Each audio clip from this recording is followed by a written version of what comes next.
मुंबई राज्यातून आत्ताच एक मोठी आणि तितकीच महत्त्वाची बातमी समोर आली आहे।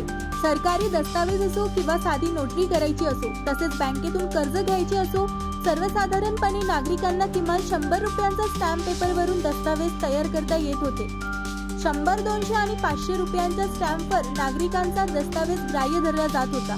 मात्र यापुढे 100 आणि 200 रुपयांचे स्टॅम्प पेपर इतिहास जमा होणार आहेत, कारण आता किमान 500 रुपयांच्या स्टॅम्पवरच खरेदी, नोटरी, हक्क किंवा प्रतिज्ञापत्र दिले जाणार आहे। राज्य सरकारने मुद्रांक शुल्क वाढीचा निर्णय घेतल्यामुळे महसूल विभागाकडून आता केवळ 500 रुपयांचे स्टॅम्प जारी केले जातील। त्यामुळे सर्वसामान्य नागरिकांना आर्थिक भुर्दंड बसणार आहे। राज्य शासनाने सरकारचा महसूल वाढविण्यासाठी हा निर्णय घेतल्याची माहिती आहे।